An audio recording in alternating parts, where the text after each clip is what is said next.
ہمارا مدرسہ انسان کو انسان بناتا ہے۔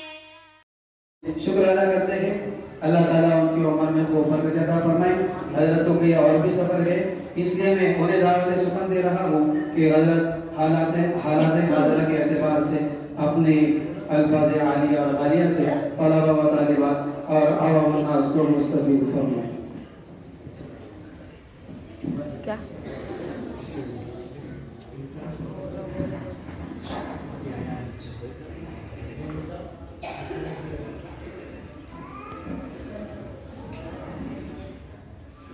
بسم اللہ الرحمن الرحیم، الحمدللہ رب العالمین، والصلاة والسلام علی سید الانبیاء والمرسلین وعلی آلہ واصحابہ الطیبین الطاہرین، اما بعد، اعوذ باللہ من الشیطان الرجیم، بسم اللہ الرحمن الرحیم۔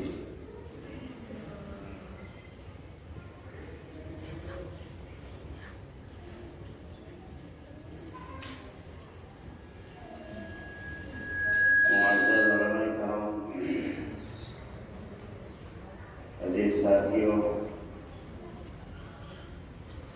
اور معزز ہمارے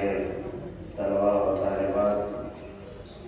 جو بہت اچھا اور بہترین پروگرام ہمارے سامنے پیش کر رہے ہیں، اللہ تعالیٰ ان کو مزید ترقی سے نوازے۔ اصل میں بھی یہاں بیٹھ کر ان بچوں کی تقریریں سنتا،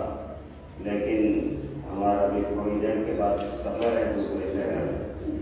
اس لیے میں حضرت ناظم صاحب سے بہت معذرت کے ساتھ یہ کہتا ہوا اور یہاں آیا کہ میرا سفر ہے آگے، لیکن انشاءاللہ تھوڑی دیر آپ کے درمیان میں آ جائے۔ ابھی آج کا جو دن ہے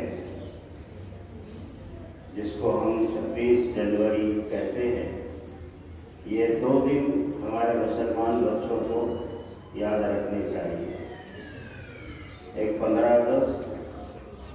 اور دوسرے 26 جنوری۔ یہ 2 دن ہمارے ملک کے بہت اہمیت کے حامل ہیں۔ 15 اگست کو کیا ہوا اور 26 جنوری کو کیا ہوا؟ سب سے پہلے اس ملک میں جو حکمران تھے وہ انگریز تھے، اور تقریباً 250 سال 250 سال اس ملک میں انگریزوں نے حکومت کی ہے، اور ان کے خلاف جنگ کا علم جنہوں نے اپنے ہاتھوں میں لیا تھا وہ علماء دیوبند تھے،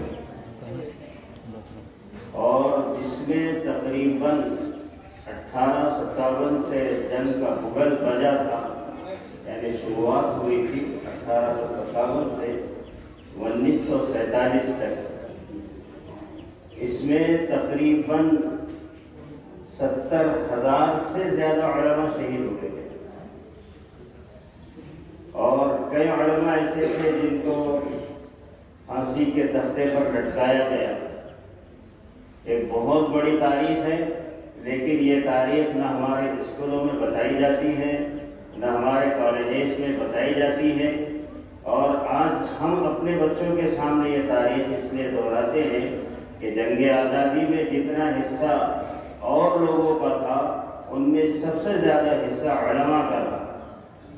اور اس ملک میں درختوں پر لاشیں جو لٹکی ہوئی تھی آپ کو دیکھنے کو ملے گا، تاریخ میں پڑھنے ملے گا، وہ اکثر علماء کی تھی، کیونکہ علماء سے انگریز بہت ڈرتے تھے اور ان کے دلوں میں خوف تھا علماء کے بارے میں۔ تو الحمدللہ تقریباً ہزاروں اور لاکھوں علماء کی شہادت کے بعد یہ ملک 1947 15 اگست کو آزاد ہوا، اور جب یہ ملک آزاد ہوا تو اس ملک کے آزادی کے بعد اکثر ہمارے اپنے لوگ جنہیں ہم مسلمان کہتے ہیں یہ پڑوس چلے گئے، یعنی پاکستان روانہ ہو گئے، جس کی وجہ سے ہمارے ملک میں مسلمانوں کی تعداد جیسی ہونی چاہیے تھی ویسی نہ رہی، کم ہو گئی۔ پڑوس میں منتقل ہونے کی وجہ سے ادھر پاکستان بنا، اور جو مسلمان یہاں بچے تھے ان میں بھی اکثر علماء تھے، اور اس وقت کے جو علماء کرام تھے اس میں حضرت مولانا ابوالکلام آزاد، حضرت مولانا حسین احمد مدنی، حضرت مولانا سیف الہند رحمۃ اللہ علیہ،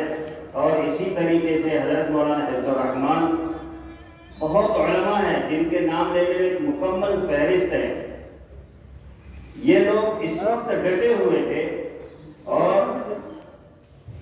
جو ملک کے آزادی میں جن لوگوں کا ہاتھ تھا ان کے ساتھ میں یہ شانہ بشانہ اپنے اس ملک میں رہنے والے علماء کی، رہنے والے مسلمانوں کی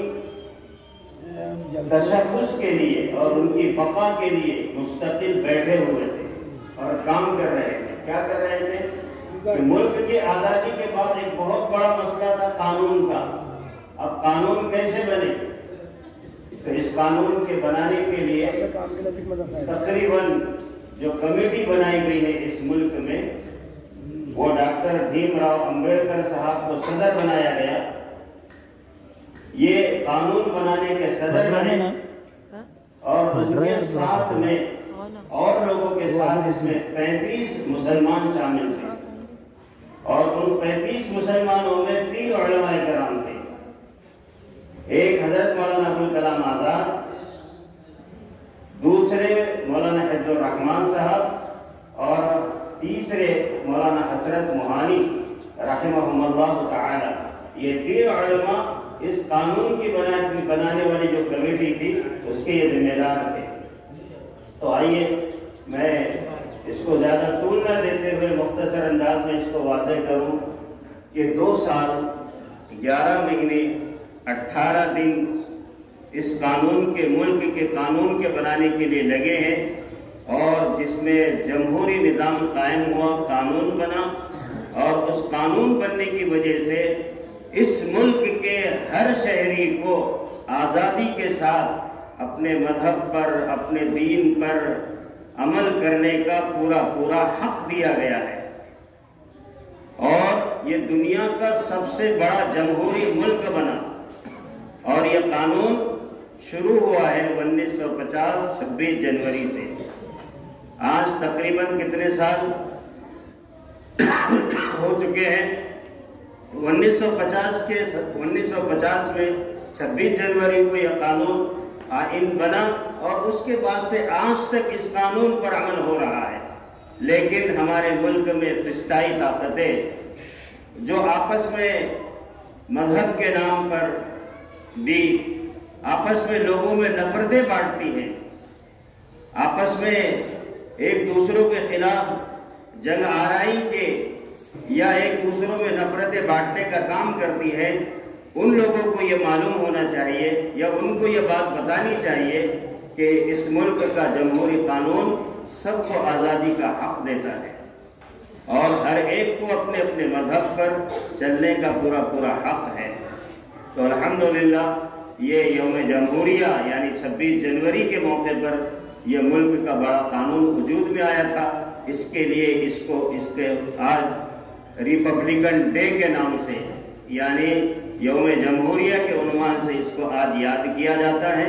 تو میں نے 15 اگست کی مختصر تاریخ اور 26 جنوری سے متعلق آپ کو مختصر سا تھوڑا سا اس کا کچھ نہ کچھ حصہ بتایا ہوں۔ یہ اس لیے ہے تاکہ ہماری آج کے آنے والی نسل، ہمارے مدارس میں پڑھنے والے طلباء یہ تاریخ جان سکے کہ جتنا اس ملک میں آزادی کا حصہ سب سے زیادہ وہ علماء کا ہے، اور علماء نے اس ملک میں انگریزوں کو یہاں سے روانہ کرنے کے لیے، بھگانے کے لیے سب سے بڑا کردار ادا کیا ہے۔ اور جب بھی ملک کی سالمیت اور امن و امان کی بات آئے گی تو ہمارے علماء آج بھی الحمدللہ پورے ملک میں کھڑے رہتے ہیں، اور ہمارا حق ہے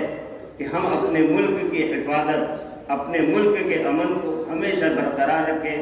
لوگوں کے بہکاوے میں اور لوگوں کی چالوں میں ہم نہ آئیں، بلکہ ملک کو ہم